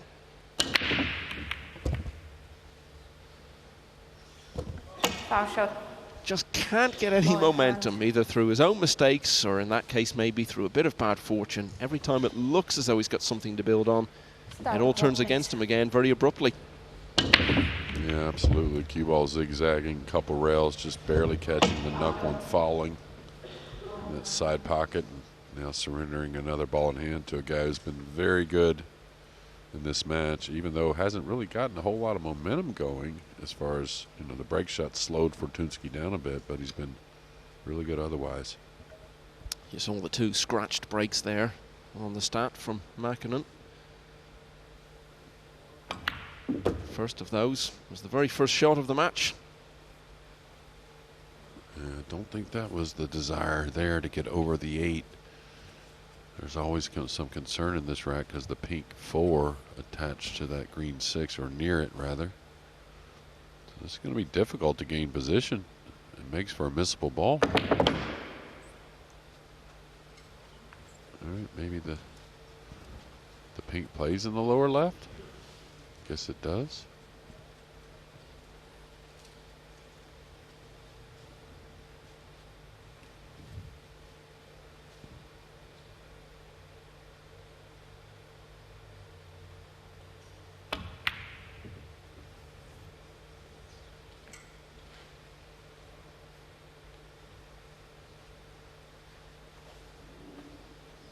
So that miss there, of course, you know, you'd like to bet on them to make it. Like any of these great players, you always want to bet on them, but that was solely from that first shot on the blue 2, getting pretty poor position on the red 3, which made it hampered to get nice on the pink. And now Petri, after a scratch on the break, probably unexpected to get to back to the table so quickly.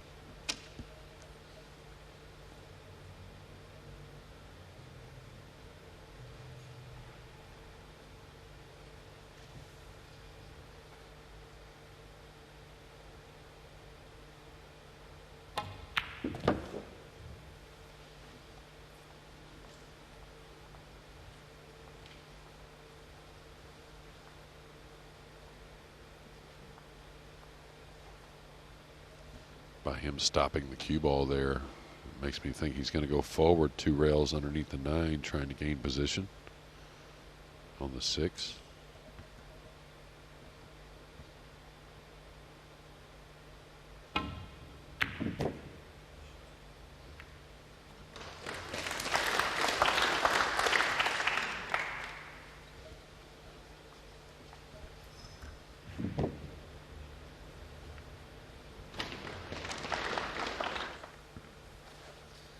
Just a few more mistakes starting to creep in for Fortunski since that very sharp start he made to the contest.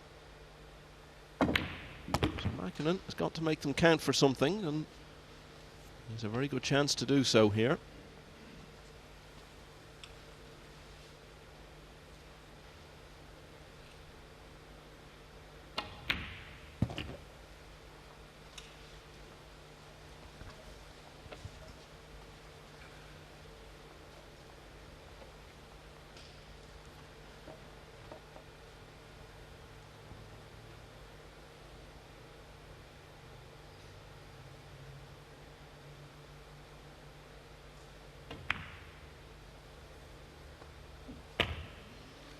Now it's a bit more a case of Makkonen capitalising on the openings left by his opponent.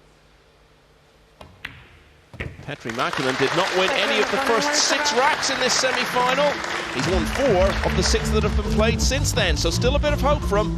Fortunski leads 8-4.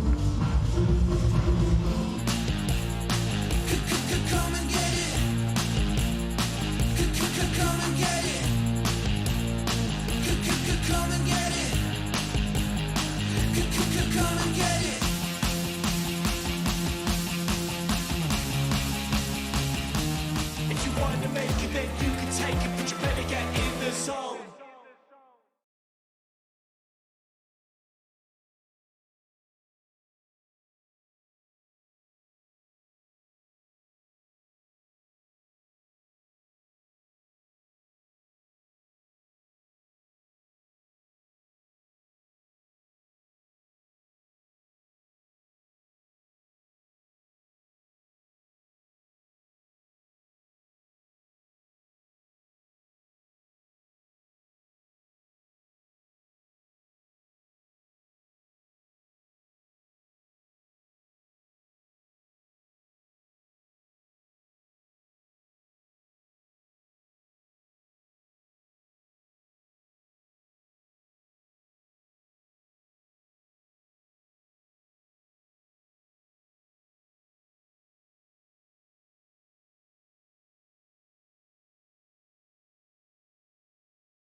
If you want to make it, then you can take it, but you better get in the zone.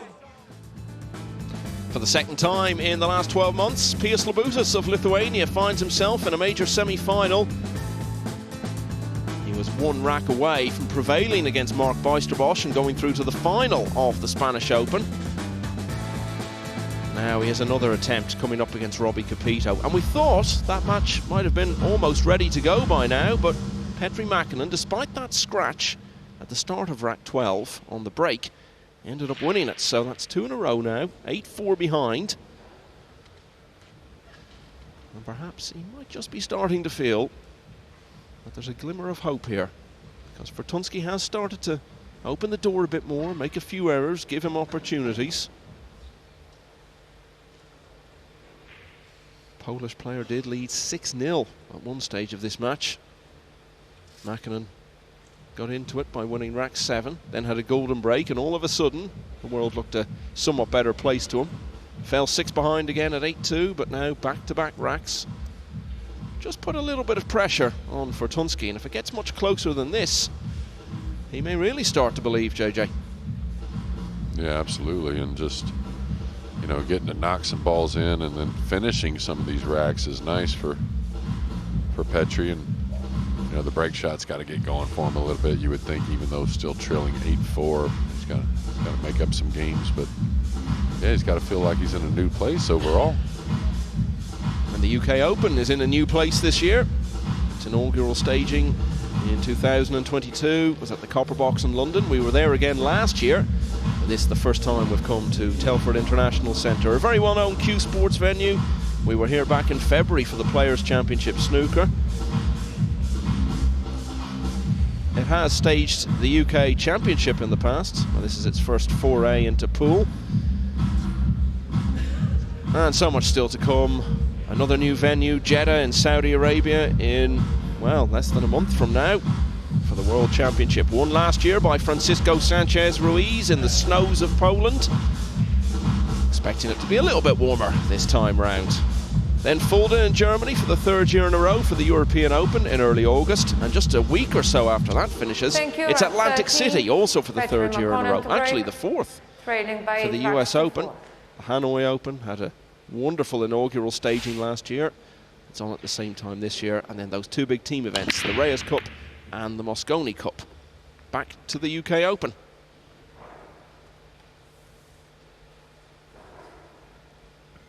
Last thing wanted or needed for Petri Makkonen is a dry break and surrendering a shot. You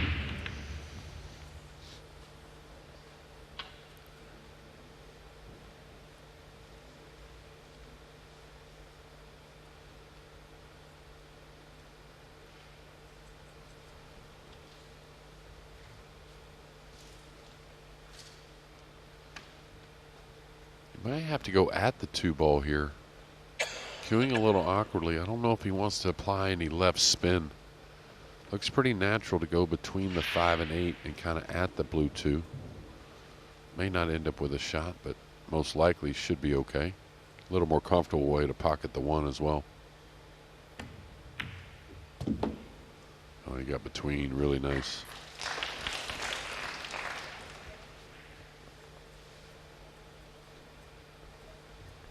I think given the rapid progress he's made over the last 5 years or so, and the fact that he's so consistently done reasonably well and got through a number of rounds in big events, would you have said before this that Fortunski was someone you would have thought at some point would get to a big final? Yeah, absolutely, without a doubt. But I mean, I think it was Phil and I yesterday talking about it. You know, those doors kind of, wouldn't say slam shut on you, but you know, there's not a lot of openings at times, and there's a lot of players trying to get those big victories. So you got to take advantage when you have the chance. But you know, what is Fortunski? He's not even 30, I don't think, and very good shape. Like I said, not much problem swinging the cue. So I feel like he'll be in sights for a few of these majors. Well, he has just made it into his 30s, turned 32 recently, but you look at the opportunity he has now, and this semi-final lineup, no Filler, no Gorst, no Van Boning, no Co-Brothers. But you can't just say that's good fortune, because he's been part of clearing the field for everybody else. He knocked out Ko Ping Chung, the US Open champion himself, and James Aranis the round before, someone who did win a Matchroom event last year. Part of the Philippines World Cup winning team. Yeah, well, I think, you know, with the changing of a few things as far as the qualification for these events, and you know how players beyond that 128 are entered in, it shows you there really are no matches that are just dead hangers. There's going to be a few where players are certainly going to be huge favorites, but you get into that final 64, of course, there's the bigger names, but all the players can really play. When you think over the years, JJ, the first couple of days of these big open events, we usually see 9-0s, 9-1s, a lot of them, and some guys who go out there and hardly pot a ball. It's not really been a feature of this week so much. No, I think I said it yesterday in talking about the pockets and whatnot, and some of the were a few of those veterans and highly ranked players that thought maybe the pockets were a little too tight, but it's different now. Just like what you just said, not going to be any easy matches and not going to be many of those 9-0s. You can't just win with experience, and you got to really be sharp in all categories now in 9-ball pool. Some might seem like a strange thing to say about someone who was leading 8-4, but Mieszko Fortunski needed this rack, having lost a couple in a row. He has stemmed the first early tide of a Petri Makkonen comeback, and now he just needs 2 more to go through to the first major final of his career.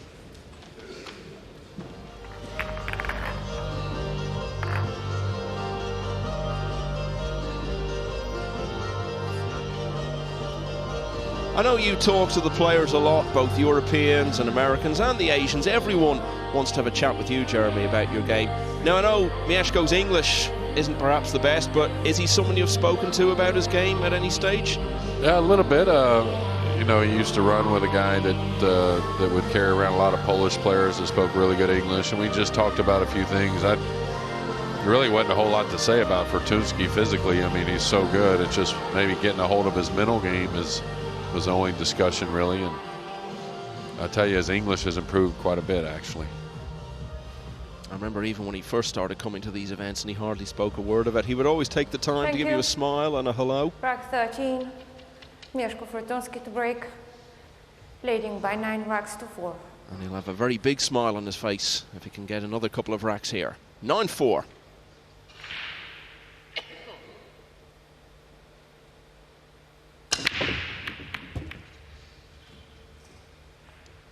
Yeah, the 2-ball, what's it going to do?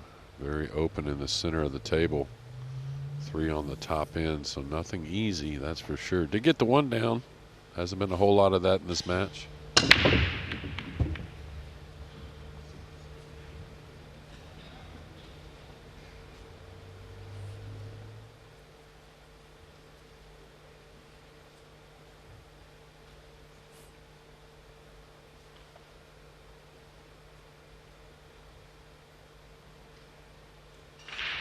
Pretty easy safety here.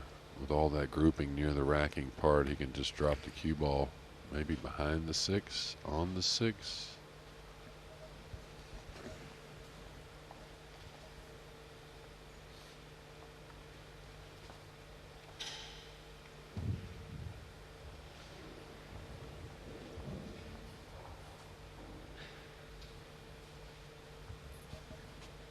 Now Petri, who again kicks at the ball really, really well, but I think this has got to be the jump cue. You can jump over the 8, hit the bottom half of the 2-ball, and really predict, somewhat of a safety.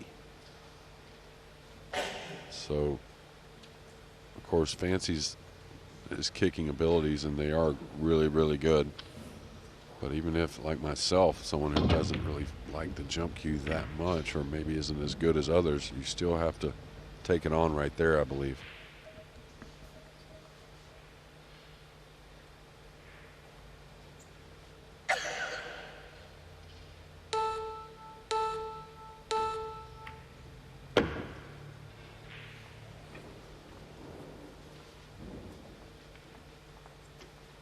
No matter how you're playing, when you're trying to achieve a landmark moment, like getting through to your first big final, there's always the question to be asked of, can you get that 1 more rack when you need it?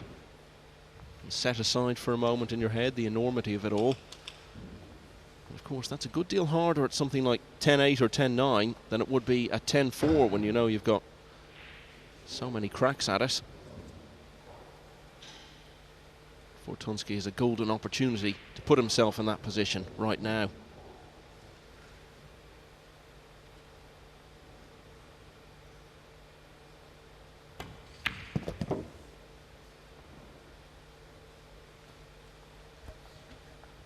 Got a little issue with the 7. I don't know if the 7 passes the 9 in the lower right. I think that's something he's probably already taken a look at, but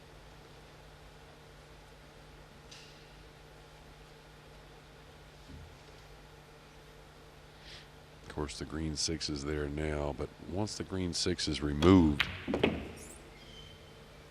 just curious what he has on the brown 7. He may have to lay underneath, play something delicate, and yeah, that overhead tells us the 7 definitely doesn't pass the 9. So still work here left in rack number 14.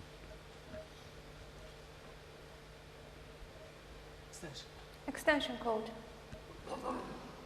It's got a nice angle. He could go into the balls. You wouldn't expect that, but it's a little bit of a possibility.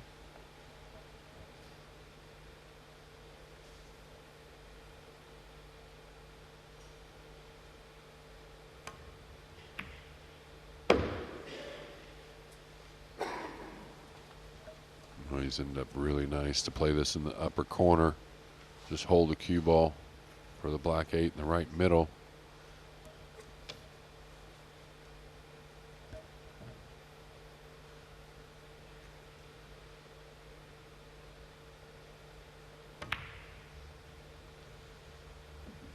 You can just tell Michael, right? I mean, always, of course, you can see it here with these two, but Fortunski just makes balls so easily. It seems effortless. Talk about all the straight shooters in the game. I think he's definitely one of them. I think he doesn't realize it's a race to 11. Oh, you know what? I think you've got a point there. Oh, you've got a point. Well, I'll tell you what, it's a lot easier to laugh about that in this situation than it would have been if it was still something like 10-8, 10-9. Yeah, but to give you a little notion about himself, he made one heck of an out there thinking he was going to win the match and get on to that final. Yeah, that'll be a lovely anecdote to tell in years to come.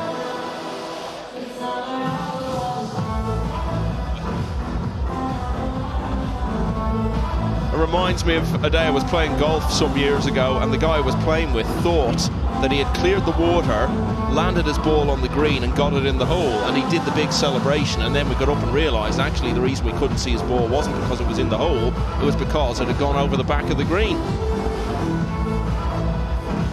Anyway, slightly more high-profile circumstances here for Fortunski. Well, at least he's had a bit of practice now about his post-match celebration, so he's going to have to do a really big one now when he does it for real. 15, Still looks a little Mieszko embarrassed. Fortunski to break on the hill, leading 10-4. So a case of 10-4, not quite over and out.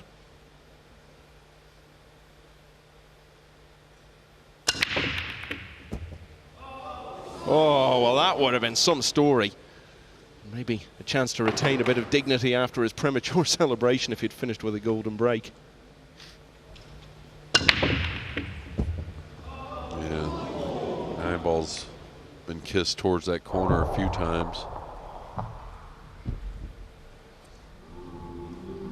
Maybe a little friendly nudge off the 7 might have seen it home. Yeah, he's got a nice 2-rail kick here. Just don't baby it too much.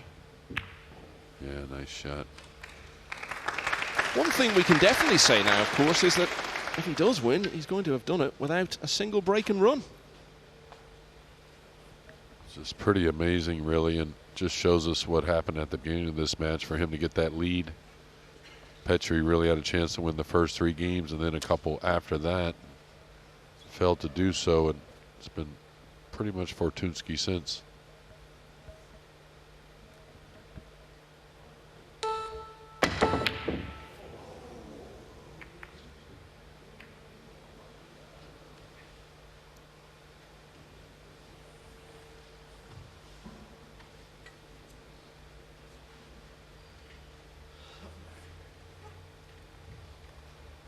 Understandable, I guess. You get into the habit of trying to get to 10 because all of the last 4 matches were raced to 10.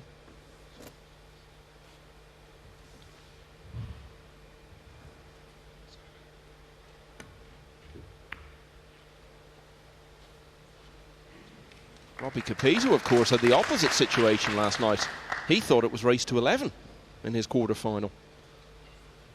Only found out just before the end.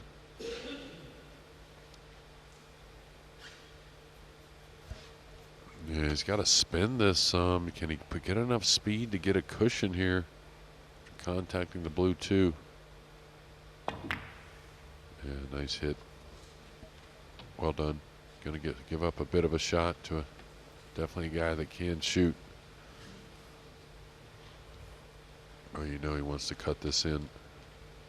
Easy to play a safety behind the black 8.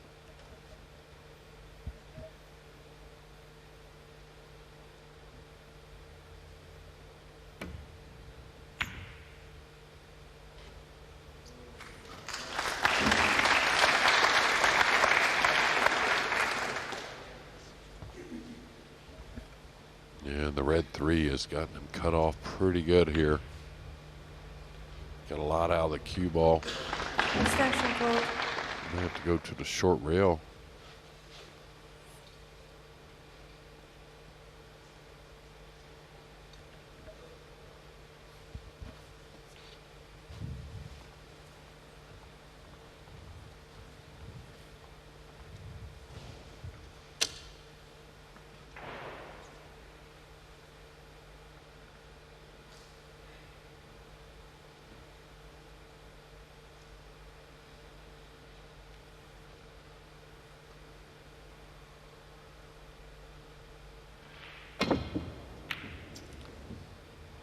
Foul shot. Ball in hand. So is it going to be a 5-9 combination Start the clock, please. to get Mieszko Fortunski into his first major final?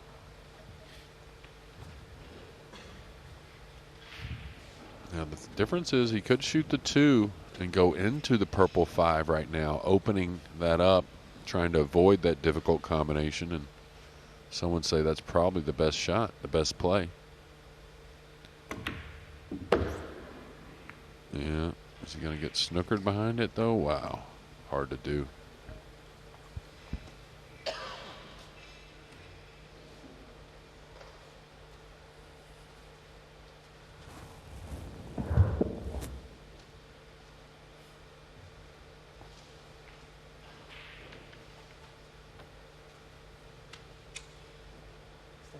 Extension code.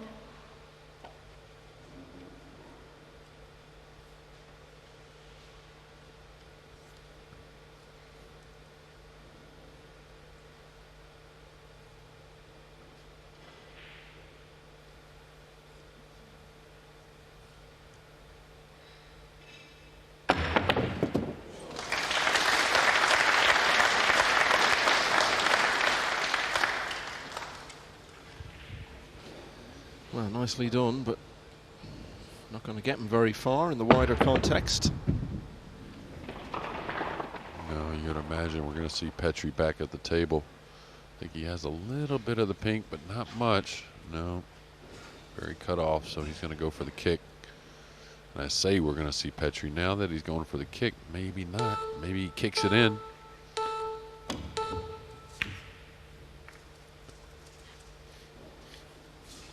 He's going to leave a very difficult play here on the pink, awkwardly cueing over the green 6.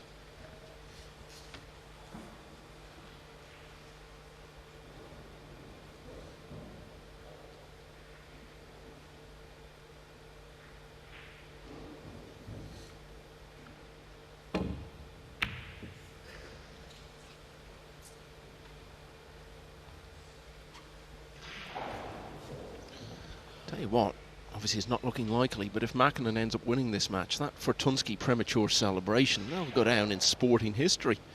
Wasn't there a story in your home country, that guy Thomas Dewey, who held up the newspaper proclaiming victory in the presidential election, and the next day it ended up that he had lost?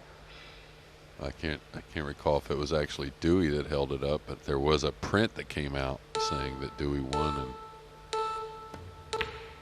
And oh, nice shot, nice shot.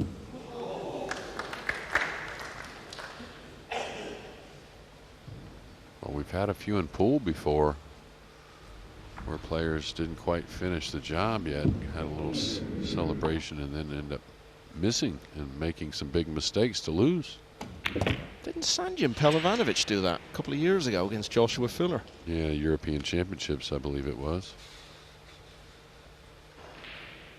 Thing was, he knew it was a race too. He just thought he'd done enough, whereas for Fortunski, it was a different story. But it doesn't look as though it's going to make any difference, because these could be the final moments. Petri Makkonen may well want to forget much about this semi-final. He certainly won't want to forget everything that he achieved to get this far. Beat the world champion, among many other big names along the way. Now one wonders, at the age of almost 36, whether we'll ever see Petri Makkonen at this advanced stage of a big tournament ever again. He's had a fine week, but it finishes with a disappointing Sunday in Telford.